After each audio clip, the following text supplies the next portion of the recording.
Samsung Galaxy S25 Edge, the Diet Coke of flagships? In a world where every phone is trying to be Iron Man, powerful, over the top, and probably a bit too bulky, Samsung asked a bold question. What if we just didn't? Enter the Galaxy S25 Edge, the smartphone that decided to go on a juice cleanse and charge you extra for it. And let me tell you, making this video took me way longer than expected, mainly because I spent 2 weeks trying to figure out who this phone is actually for. When I first heard the rumors, I thought, thin, sleek, is that a feature now? And if it is, what exactly did Samsung sacrifice at the altar of thinness? Spoiler. A lot. Goodbye. Large battery. Adios. S Pen. Farewell. Triple camera setup. Instead, you get a device that's basically a supermodel of smartphones. Thin. Stylish. Kind of impractical. But damn does it look good in photos. First impressions. Light as a feather. Priced like a tank.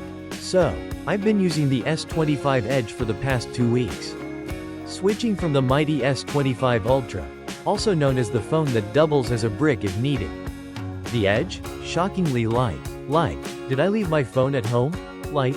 It's got a 6.7-inch screen but feels like a much smaller device because it's so slim it might actually slip into another dimension. Here it is next to the Ultra. The thickness difference is comical. Like comparing a waffle to a crepe. Even the weight difference is extreme. Going back to the Ultra felt like lifting a dumbbell. That said, the flat edges on the Edge are a bit sharp. Not, cut your fingers, sharp. But more like, why does my phone feel aggressive today, sharp? Performance. A flagship in gym shorts. Despite being on a low-carb feature diet, this is still a true Samsung flagship. It's running One UI 7. Has the same chip as the Ultra, and performance-wise, it's buttery smooth. Every app launches like it's trying to win a race. Multitasking is snappy, and it handles everything except existential crises. The speakers? Clear, but not the bass-thumping Ultra-style experience. More NPR, less EDM. Build quality. Thin but not cheap. This thing is only 5.8mm thick, but it still rocks premium materials, titanium frame, Gorilla Glass ceramic, all the good stuff. It doesn't feel like a budget phone playing dress up. And the dual camera design on the back? Minimalist, clean, and straight up Instagram worthy. Comes in 3 colors. Jet Black, for ninjas. Icy Blue, for Elsa. Titanium Silver, for spaceships. All with a matte finish. It's like holding a luxury chocolate bar that doesn't melt. Performance caveat. The heat is on. Here's the catch. Thermal throttling. The phone is so thin. It basically has no room to breathe. So, if you're gaming for more than 10 minutes, hello. PUBG warriors, expect it to get toasty and slow down faster than your grandpa's internet. But for the average user, scrolling Instagram, sending memes, avoiding emails, it's perfectly fine.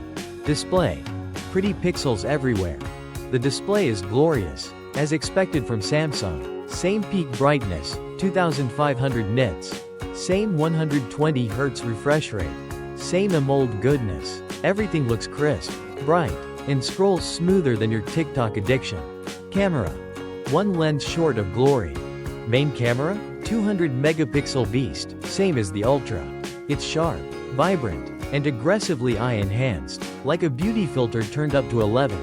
But, no telephoto lens. Rip zoom stalkers. 10x digital zoom? Yeah, good luck with that past 3x. Ultra-wide? 12 megapixels. Decent, but not ultra-tier sharp. Still, it's a very good camera setup, just not ultra-good. But for 99% of your pics, it'll do the job, and it'll do it fabulously. Battery life, the Achilles heel. 3.900 mAh battery. Yep, smaller than the Plus and Ultra. In my usage, I was seeing 5 to 6 hours of screen on time, which isn't awful, unless you're a power user. Tried using GPS on a bike ride, and the battery dropped so fast I thought it was playing a prank on me. I had to cut the ride short just so I wouldn't get lost in the wild. Cold sweat smile. Charging? 25W wired, 15W wireless. Translation. Not fast. It's more of a, sip your coffee while it charges, situation. So, who is this phone for? Great question. After 2 weeks, I think I've cracked the code. This phone is for people who hate big phones. Tired of pocket bricks? Hate how phones bulge in your jeans? Want something light, sexy, and still Samsung? This is for you. If you don't care about S Pens, zoom lenses, or battery marathon sessions, the S25 Edge is kind of perfect.